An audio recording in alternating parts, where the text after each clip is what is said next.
Jackson can't be everywhere at once, as he's also suing the State Department for allegedly conspiring with big tech to censor American media companies critical of the leftists in power. And he's also suing the DHS and other agencies, government agencies, for allegedly destroying Texas property at the border with Mexico to aid illegal immigrants in entering the country. In that case, he was just granted a stay on Monday this week from the Fifth Circuit, which barred federal immigration officials from cutting the concertina wire fencing while the legal battle for an injunction continues. Joining us now to discuss all this and more, Thaddeus Cleveland, the Sheriff of Terrell County, Texas, and a former U.S. Border Patrol agent with 26 years experience. Thaddeus, thanks for being here tonight. Hey, howdy, ma'am. Thank you for having me. I appreciate it. Great. I want to just start off with this. How unconscionable is it that the state of Texas even has to defend itself against the federal government? That's who should have their back in all of this. And yet the federal government is destroying state property to help lawbreakers, foreign nationals, pour in and undermine Texas's safety.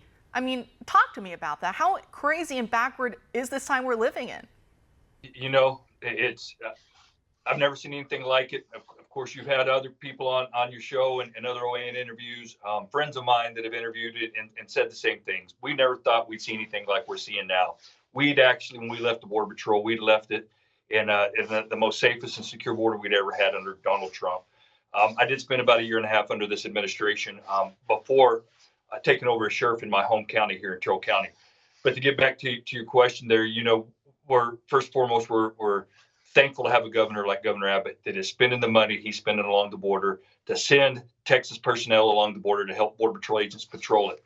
But I must say, when the agents are cutting the wire along the border, destroying that property, they're not just doing it on their own. Look, I was a Border Patrol agent. I know how it works. They're getting that order, and it's coming not just from Border Patrol headquarters, but it's coming from the Department of Homeland Security. It's coming from Secretary Mayorkas.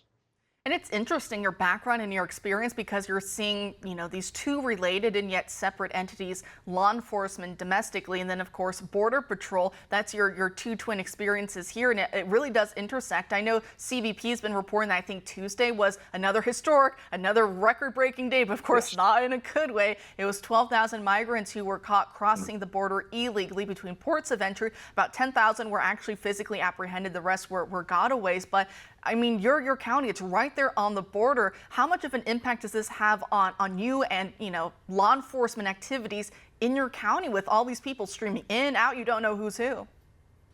You know, so we're the 10th largest county in the state of Texas. We have 54 miles of river with Mexico. And I spent the last 11 years of my career as a patrol agent charge right here in Sanderson at the Sanderson Border Patrol Station that actually covers 91 miles of border. We're typically, and have been this year, the past 3 years of this administration, the busiest station in the areas between Del Rio, Texas to El Paso, Texas, which is about 600 miles.